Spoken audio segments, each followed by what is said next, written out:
ごめん。あまない。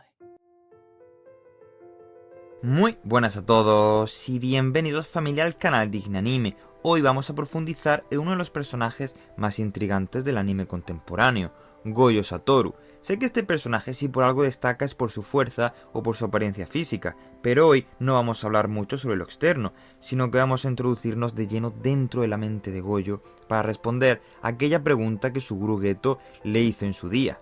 ¿Eres Gojo Satoru porque eres el más fuerte o eres el más fuerte porque eres Satoru Gojo? Lo que a su vez también acarrea consigo otra pregunta: ¿Gojo es realmente libre o se ha convertido en un esclavo de su propia fuerza? Pues de esto es de lo que vamos a hablar a lo largo de este vídeo, así que sin más que añadir, ¡empezamos! 君は五条悟だから最強なのか、最強だから五条悟なのか、何が言いたい。 Gojo nació con habilidades excepcionales tales como el infinito o los 6 ojos, como fruto del linaje de su clan, y siendo estas las habilidades más rotas que puede tener un hechicero, es lógico pensar que su camino hacia la grandeza estaba predestinado. Pero como dijo el tío Ben, un gran poder conlleva una gran responsabilidad, y a medida que avanza su historia, vemos que ser el más fuerte no es una simple bendición. De hecho, en realidad, Gojo lleva sobre sus hombros una carga muy pesada, puesto que si él es el más fuerte, eso significa que el resto son más débiles que él, y por lo tanto, ante cualquier amenaza que supere el poder de sus camaradas, él debe ser el responsable de hacerle frente, y en caso de no hacerlo, siempre habrá alguien que diga: ¿y dónde estaba Gojo Satoru cuando se le necesitaba?, teniendo que sacrificar así su propia vida personal, siendo algo que se ve de forma clara a lo largo de la serie, por lo que paradójicamente la fortaleza que lo define también es la que lo obliga a asumir la responsabilidad de proteger a los débiles y afrontar las consecuencias de sus decisiones. Y este dilema moral es un punto crítico en su historia. Al cuestionarse sobre su papel en el mundo, Gojo se enfrenta a la presión de tener que vivir a la altura de las expectativas que su poder arrastra, lo que a su vez lo hace replantearse cómo se ve a sí mismo y su propósito en la vida, ya que hasta cierto punto él mismo se pregunta a sí mismo si lo que hace lo hace realmente porque él quiso o lo hizo porque era lo que los demás esperarían de él. Una de las dimensiones más fascinantes de Gojo es cómo intenta equilibrar su destino con su propia libertad. A través de sus decisiones comienza a formar su identidad no solo como el más fuerte, sino como alguien que utiliza su poder por un propósito. Sin embargo, esto nos lleva a una nueva pregunta: ¿es realmente libre de tomar sus decisiones o su poder lo ha convertido en un prisionero de sus propias habilidades? ¿Se siente incentivado a proteger a otros porque elige hacerlo o porque su fuerza lo obliga a asumir ese papel? Hay que tener en cuenta que la historia de Gojo está marcada por momentos de soledad e incertidumbre, si bien esto no es siempre así, puesto que como ya sabemos, Gojo consideraba a Geto como su hermano, y como el único que realmente le entendía,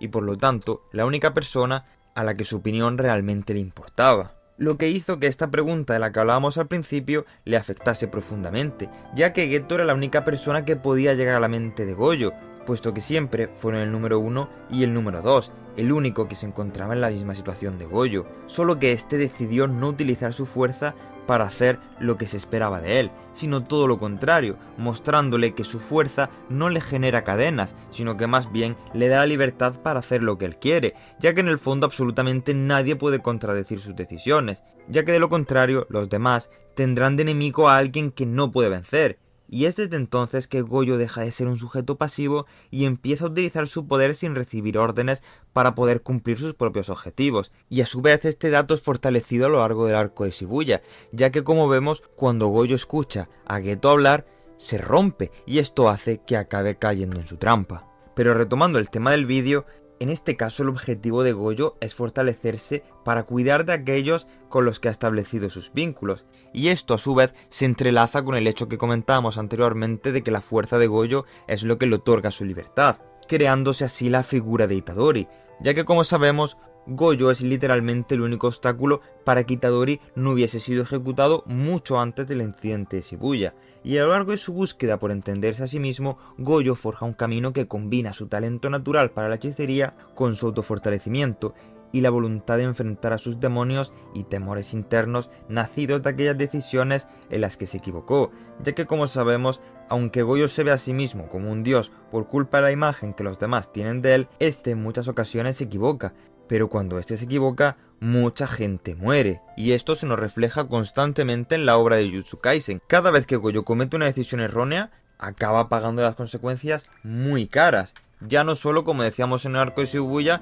que por haberse despistado un momento murió un montón de gente y hechiceros talentosos, sino que también esta imagen se refleja cuando cae en la trampa de Toji Fushiguro de enfrentarlo subestimándolo, y por culpa de ello llegó tarde a donde se encontraba Rico Banai y por lo tanto murió. Y aquí es fundamental destacar cómo cada decisión que toma lo acerca más a no solo ser un hechicero más fuerte, sino también un protector, y esto lo lleva a definir su esencia de una manera que es tanto resultado de su naturaleza como de la construcción consciente de quién quiere ser en sí mismo.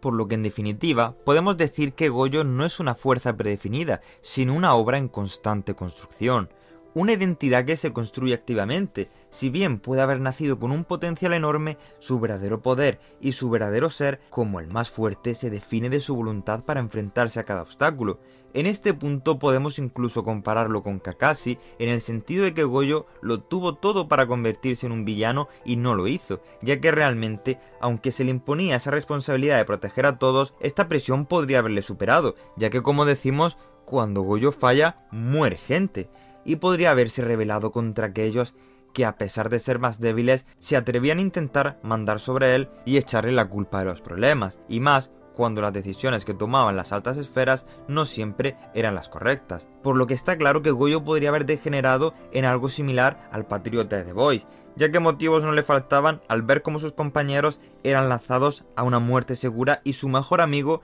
brindaba una salida a todo esto a través de ese mundo que Geto quería construir, y sin embargo, Gojo no sucumbió a la tentación, ni siquiera titubeó al matar a su gurú, y esto no es precisamente porque Gojo Satoru no tenga personalidad y siga órdenes desde el espectro de una posición sumisa, ya que este siempre hizo lo que le dio la gana, aprovechándose de su posición de poder. Lo vimos con Rico Banai, y lo vemos cuando literalmente el mundo da un giro 360 grados cuando Gojo es sellado. Él siempre fue libre de escoger su camino, y eligió el camino del bien. Gojo representa dos fuerzas contrapuestas, la lucha interna entre la esencia innata de cada uno de nosotros mismos y el afán por construir su propia identidad, la lucha entre verse a sí mismo como un dios y ser consciente de que eso no lo hace ni omnisciente, ni omnipotente, ni omnipresente, mostrando su mayor desarrollo en este sentido cuando fue atrapado en Shibuya y se sentó relajadamente esperando a que sus compañeros lo rescataran, pasando de ser el héroe a la víctima que necesitaba ser salvada.